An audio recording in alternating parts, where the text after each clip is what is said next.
Good morning guys, welcome back এ fresh new blog guys. এর আগের ভিডিওতে আমরা পেলিংয়ে যে সাইট সিনগুলো আছে সব তোমাদের কভার করেছিলাম। সো এই ভিডিওতে দেখাবো পেলিং থেকে গ্যাংটকের যে রাস্তার ভিউগুলো আছে সেগুলো। আজকে আমরা রেডি হয়ে গেছি, এই যে ভাই রেডি হচ্ছে, আমাদের ব্যাগও রেডি। সো এখন আমরা বেরোবো পেলিং থেকে গ্যাংটকের দিকে। পেলিং থেকে গ্যাংটকের ডিস্টেন্স 112 কিলোমিটার। আর শুনেছি রাস্তায় একটা ব্রিজ পড়ে, তিস্তা নদী, আর সেই ব্রিজটা নাকি দুপুরের আগে পার করতে হয়, নাহলে ব্রিজটা বন্ধ করে দেয়। সো তার জন্য সকাল সকাল রেডি হয়ে গেছি। এখন কিছু ব্রেকফাস্ট করবো, এখান থেকে ব্রেকফাস্ট করে বেরিয়ে যাবো গ্যাংটকের দিকে। আর আজকে ওয়েদার যতই মানে বেলা হচ্ছে ততই কিন্তু ঠান্ডাটা খুব বাড়ছে। এই দুদিন মানে কালকে পেলিংয়ে দুদিন ছিলাম, আগের দিন রাত্রে এসেছিলাম, পরের দিন সাইড ভিউগুলো করলাম, অতটা ঠান্ডা লাগেনি। কিন্তু আজকে ওয়েদারটা ভালো, কিন্তু ঠান্ডাটা খুব সুন্দর। আর আমাদের যে ওই জানলাটা থেকে কাঞ্চনজঙ্ঘা একদম মানে ক্লিয়ার দেখা যায়, স্পষ্ট, মানে হাতে ছোঁয়া যাবে, এত সুন্দর ভিউ। তোমরা চাইলে যদি পিলিংয়ে আসো এই হোটেলটায় থাকতে পারো। এটা হলো একদম পিলিং আপার পিলিংয়ের যে চার রাস্তার মোড়টাতে আছে, মোড়টার ওখানে দেখবি আই লাভ পিলিং বলে লেখা আছে। ওই পিলিংয়ের একদম ডান দিকেই হোটেলটা পড়বে। আর বাজেটও খুব রিজনেবল নেয়, আমাদের কাছ থেকে 1000 টাকা করে পার হেড নিয়েছিল রুম ভাড়া, আর খাওয়া খরচা তো আলাদাই। আর খাওয়া দাওয়ার ব্যবস্থাটা এখন খুব ভালো আছে, হোটেলগুলো খুব বড় বড়। তো চলো আজকে তোমাদের পিলিং থেকে গ্যাংটকের ভিউগুলো দেখাই, রাস্তার যে ভিউ, রাস্তায় যেতে যেতে কী কী দেখা যায়। আর এখানকার মেন ভিউ হলো ঝর্ণা। রাস্তার পাশ থেকে এত সুন্দর ঝর্ণা নামে না, মনে হয় তোমাকে ভিজিয়ে দেবে গাড়ি চালাতে। তো চলো আজকে রাইডটা শুরু করা যাক, ভিডিওটা কন্টিনিউ করো। সকাল সকাল আমরা হোটেল ছেড়ে বেরিয়ে পড়লাম পেলিং থেকে। তো এখন আমরা রওনা দিয়েছি গ্যাংটকের দিকে। এখান থেকে গ্যাংটক মোটামুটি 132 কিলোমিটার। তো আমরা এখন যাচ্ছি রা বাংলা রোড হয়ে। তো চলো, যেই চিন্তাটা এতক্ষণ ধরে মাথায় আসছিল সেটা হলো এটাই, দেখো। কারণ পিলিংয়ে এর যে দুর্যোগ হয়েছিল তোমরা সবাই জানো, যে দুর্যোগের জন্য কিন্তু অনেক রাস্তাঘাট ভেঙে গেছে, ধস নেমে গেছে। তো এই অবস্থাটা দেখো কি হয়েছে, প্রত্যেকটা জায়গায় জায়গায় এরকম ধস নেমে পুরো পড়েছে। দেখো কাজ চলছে রাস্তায়, পুরো এরকমভাবে রা বাংলা রোডটা পুরো ভেঙে গেছে। তো এটাই ছিল পিলিং থেকে রা বাংলা যাওয়ার একদম সহজ রাস্তা। রাস্তাটা কিন্তু খুবই ভালো ছিল, দেখো কীভাবে ভেঙেছে, পুরো ধস নেমে গেছে, পুরো কাদা কাদা হয়ে গেছে পুরো রাস্তাটা। তো এখান থেকে এভাবেই যেতে হবে। প্রথম থেকেই রাস্তাটা কিন্তু খারাপ, মানে পিলিং থেকে বেরোনোর পর থেকে 10 থেকে 15 কিলোমিটার বাদ থেকেই রাস্তা এরকম খারাপ আসছে। তো আমরা আরও সামনের দিকে এগোচ্ছি, দেখো ক্রেন কোথায় উঠে গেছে, এরকমভাবে ধস নেমেছে। মাই গড গাইস, সত্যি বলছি মানে গায়ের মধ্যে একটা শিহরণ জেগে উঠছে, এত ভয় ভয় লাগছে যে সামনের রাস্তাটা আরও কী হবে। আর দুজনে এগিয়ে চলেছি এরকমভাবে। দেখো 4 চাকা মোটামুটি যেতে পারছে, কিন্তু বাইক নিয়ে যাওয়াটা একটু টাফ আসে। এরকমভাবে রাস্তার পাশ থেকে পুরো ধস নেমে গেছে। তো চলো সামনের দিকে এগোই।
যেতে যেতে রাস্তার পাশে একটু রেস্ট নিয়ে নিচ্ছি। মোটামুটি আমরা 65 কিলোমিটার পার করে ফেলেছি, আর 65 কিলোমিটার ডিস্টেন্স বাকি রয়েছে। আর বলে দিই, যেই রাস্তা থেকে আমরা এসেছি রাস্তাটা কিন্তু তোমাদের দেখালাম যে খুবই খারাপ, রাস্তায় কাজ চলছে। হয়তো নেক্সট ইয়ারে তোমরা যখন আসবে এই রাস্তার মতো ভালো রাস্তা তোমরা পাবে না গ্যাংটক পৌঁছানোর জন্য। তো আমার পিছনের ভিউটা একবার দেখো। আর যতই এগোচ্ছি মনে হয় কাঞ্চনজঙ্ঘা আমাদের সাথে নিয়েই এগোচ্ছে, এত সুন্দর ভিউ গাইস, দারুণ লোকেশন। আর বাইক রাইডিং হলে রাস্তা খারাপ হোক ভালো হোক, যে যাওয়ার যে একটা মজা, মানে সব অ্যাডভেঞ্চার মতো মনে হয়। এত সুন্দর প্লেস, দেখো নির্জন একদম জায়গাটা, ফাঁকা রাস্তা, দারুণ। আর পাশ থেকে পুরো কাঞ্চনজঙ্ঘার ভিউ, মানে যেখানে যাচ্ছি কাঞ্চনজঙ্ঘা আমাদের সাথে সাথেই ঘুরছে। তো দারুণ ভিউস, দারুণ। তোমরা পারলে এই রাস্তা থেকে একবার এসো, কারণ নেক্সট ইয়ারে যখন তোমরা আসবে রাস্তা অবশ্যই ভালো হয়ে যাবে। পুরো রাস্তায় কাজ চলছে। এবার ওয়েস্ট মানে সিকিমে যে দুর্যোগ হয়েছিল সেই কারণে এই প্রবলেমগুলো হয়েছে, অনেক জায়গায় ধস নেমে গেছে। আর আমরাও একটু রেস্ট নিয়ে নিই, আর বেশি টাইম নেই, চলে যাব গ্যাংটকে। এবার গ্যাংটকে গিয়ে ওখানে হোটেল নিতে হবে, তো অনেকটাই টাইম লেগে যাবে। মোটামুটি আমাদের গ্যাংটকে পৌঁছতে পৌঁছতে 2টো তো বাজবেই। তার আগে অনেক ভিউ পয়েন্টগুলো আছে, সেগুলো দাঁড়িয়ে একটু রেস্ট নিয়ে নিচ্ছি। দারুণ গাইস, দারুণ ভিউ। তো চলো একটু রেস্ট নিয়ে আবার এগোনো যাক গ্যাংটকের দিকে, সাথে থাকো।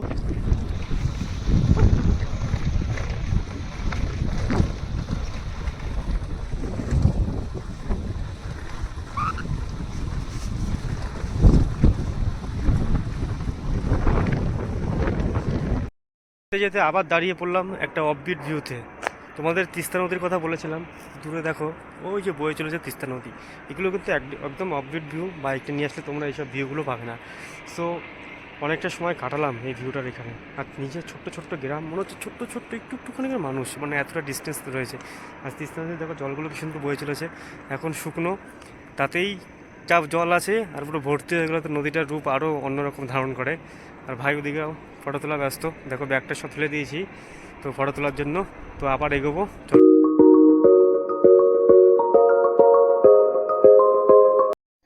গাইস এই জায়গাটার রাস্তাটার একবার অবস্থা দেখো, এক পাশে খাদ আর এক পাশ থেকে একদম ঝর্ণার জল বয়ে যাচ্ছে রাস্তার মাঝখান থেকে।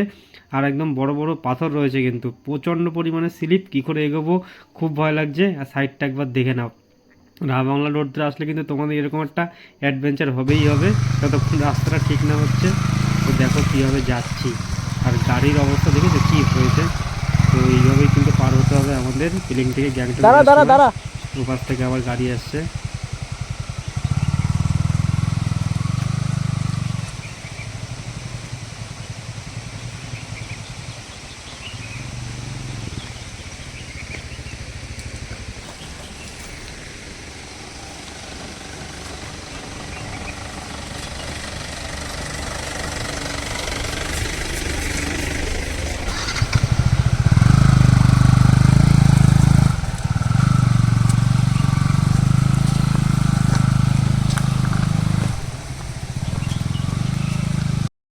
তিস্তা নদী পার করে আরও 10 কিলোমিটার পরে চলে এসেছি।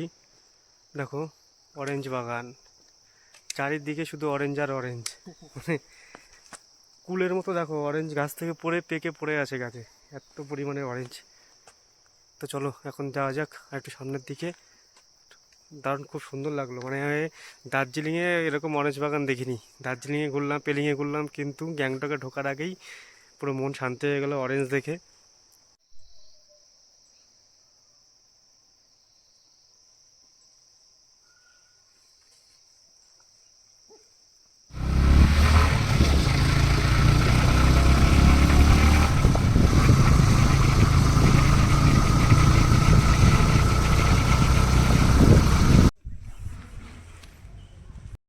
তো এখন আমরা লেবুর বাগান থেকে চলে এসেছি সোজা রুমটেক মঞ্চটি। এবার তোমাদের একটা কথা বলে রাখি, যদি তোমরা গ্যাংটক থেকে আসো তাহলে কিন্তু এটা 34 কিলোমিটার ডিস্টেন্সে আছে। আর আমরা যেহেতু পিলিং থেকে এসেছি, সেহেতু আমরা ভেবেছি রুমটেক মঞ্চটি দেখে গ্যাংটকে ঢুকবো, তাতে আমাদের সুবিধা হবে। কারণ রুমটেক মঞ্চটিটা হলো খুব একটা নামকরা জায়গা, তার জন্য মনে হয় এটা দেখা উচিত আমাদের, তাই আমরা এসেছি।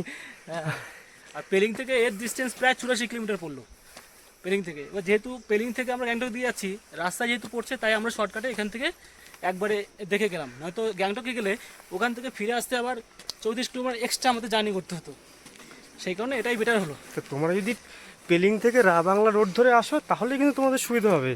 বাদ বাকি তোমরা যদি কালিম্পং হয়ে ঘুরে যাও তাহলে কিন্তু অনেক ডিস্টেন্স হয়ে যাবে। হ্যাঁ, কালিম্পং হয়ে গেলে তোমার অন্তত প্রায় 20 কিলোমিটার এক্সট্রা ঘুরতে হবে, সেই কারণে আমরা রাবাংলা হয়ে এসেছি। তো এখানে রাস্তা কিছু কিছু জায়গা খারাপ, তবে যে খুবই সামান্য জায়গা খারাপ, বাকি সব জায়গা একদম ফ্রেশ রাস্তা। আর একটা জিনিস, মসজিদে ঢোকার আগে কিন্তু তোমাদের অরিজিনাল আইডেন্টি কার্ড দেখাতে হবে, ঠিক আছে? যে কোনো অরিজিনাল আইডেন্টি কার্ড দেখে নিচে গাড়ি রেখে তারপর হেঁটে হেঁটে উঠতে হবে। এই তখন মানে শ্বাস ফুলে উঠছে। আর রাস্তায় হাঁটার অসুবিধা নেই, প্রচুর কষ্ট হয়ে যাচ্ছে। চলো যাওয়া যায় মসজিদের দিকে, তোমাদের মসজিদটা ঘুরে দেখাই। রুমটেক মসজিদ খুবই নাম করা, চলো। আমরা এখন আসলাম রুমটেক মসজিদে। রুমটেক মসজিদে কিন্তু পার হেড 10 টাকা করে চার্জ রয়েছে, টিকিট মূল্য। তো ভিতরে ঢুকে এত নিস্তব্ধ, না আসলে তোমরা বুঝতে পারবে না। ক্যামেরায় তোমরা অবশ্যই বুঝতে পারছো যে একদম ভিতরে কিন্তু কোনো সাউন্ডই নেই। যেহেতু এখন 2টো-2:30 বাজে, এখন কিন্তু মানে বৌদ্ধদের যে পুজোটা হয় এই টাইমটাতেই হয়, তার জন্য আরও নিস্তব্ধ। ভিতরে কিন্তু এই পুজোটা হচ্ছে। আর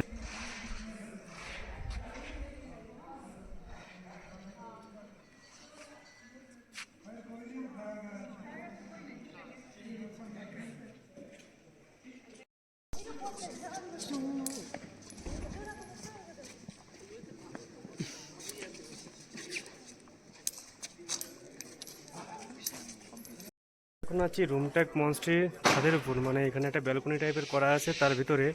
আর মেন যে ওই যে দূরে আছে ওটা কিন্তু গেট, হ্যাঁ ওখানে কিন্তু ভেতরে ক্যামেরা অ্যালাউড নেই। আর আমরা ওখানে এখন দেখছি মন্ত্র টাইপের কেমন পড়ছে, মানে বৌদ্ধদের যে মন্ত্রগুলো হয় ওরা সেগুলো পড়ছে। আর এত সুন্দর নিস্তব্ধতা না, দারুণ দারুণ লাগলো। খানিকক্ষণ ওখানে থাকলাম। আর এটা দেখো যে সবাই যে ওটা কী করছে, ওটার উপরে যদি পয়সা রাখতে পারো রেখে প্রে করলে নাকি সেটা পূরণ হয়। তো আমি 4th বার কমপ্লিট করেছি, আর ভাই 5th বার কমপ্লিট করেছে। তা এমনি ভিউটা কেমন লাগলো জায়গাটা? জায়গাটা খুবই সুন্দর আর খুবই শান্ত। এই যে মানে এখানে আসলে পরে মন একদম শান্ত হয়ে যায় আর কি। এটা না আসলে বলে বোঝানো যাবে না। নিরিবিলি জায়গা, মন শান্তি করার মতো জায়গা। কিছুটা সময় এসে বসতে পারো না, মানে রিল্যাক্স হওয়ার মতো একটা তুমি জায়গা। চাইলেও তোমার গলার ভয়েস কিছু হবে না। তো মানে দেখো আমরা কথা বলছি কিন্তু সত্যি সেরকম জোরে বলছি না, আমরা কিন্তু আস্তে আস্তে বলছি। জাস্ট আমরা উপরে এসে তোমাদের রুমটেক মনস্ট্রিটা উপর থেকে কেমন লাগে একবার দেখে নাও। রুমটেক মনস্ট্রির ব্যালকনি থেকে দূরের পাহাড়গুলোকে একবার ফলো করো। মনে হচ্ছে ছোট্ট ছোট্ট ঘর, একদম গিজগিজ করছে ঘর। দেখো তোমাদের জুম করে দেখাই, এগুলো কিন্তু সব ঘর। ক্যামেরায় কতটা আসছে বুঝতে পারছি না, কিন্তু এগুলো সব ঘর। দেখো বাড়ি, এত সুন্দর সুন্দর পাহাড়ের কোলে বাড়ি করা, মানে দূর থেকে দেখে চোখ জুড়িয়ে যাচ্ছে। আর আমরা এই রুমটেক মসজিদ থেকে কিন্তু কাঞ্চনজঙ্ঘা দেখা যায় না, কারণ এটা হলো একটু ব্যাক সাইডে চলে আসছি আমরা। আর এখান থেকে গ্যাংটক আরও 22 কিলোমিটার ডিস্টেন্সে রয়েছে।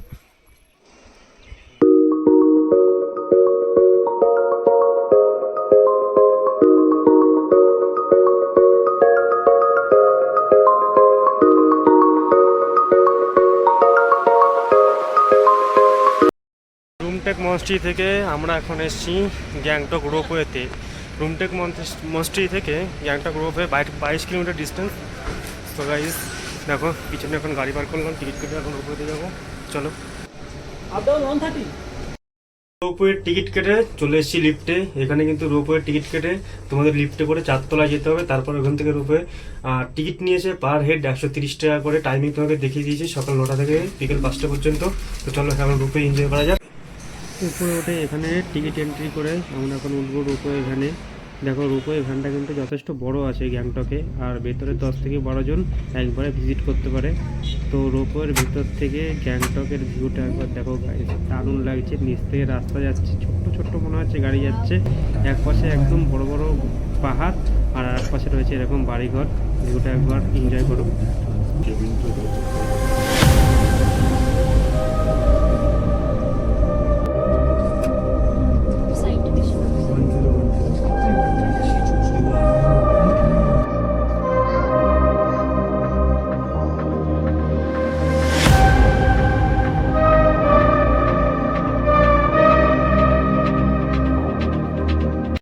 আমরা এই রোপওয়ে জার্নি করে বেরোলাম, মোটামুটি 10 মিনিটের জার্নি ছিল। 130 টাকা করে টিকিট। তা জার্নিটা তোমার কেমন লাগলো ভাই, তুমি একটু বলো। জার্নিটা ভালো, তবে যে খুব এক্সাইটমেন্ট কিছু সেরকম কিছু নয়। সেই কারণে এটা মোটামুটি ধরো 1 কিলোমিটারের একটু কম হবে। রোপওয়েটা তোমার নিয়ে যাবে এবং নিয়ে আসবে, মানে আপ ডাউন। তো সেরকম এক্সাইটমেন্ট, জাস্ট ভিউটা খুব সুন্দর পাবে, এছাড়া আর তেমন কিছু নেই। এমনি পাহাড় টু পাহাড় যে ভিউটা, এটা কিন্তু সেই ভিউ না। জাস্ট নিচে রাস্তাঘাট বাড়িঘরগুলো খুব সুন্দর দেখায়, আর দূরের পাহাড়গুলোর বাড়িঘরগুলো খুব সুন্দর দেখায়। তো যা হোক ভালো লাগলো গ্যাংটকের রোপওয়ে জার্নিটা।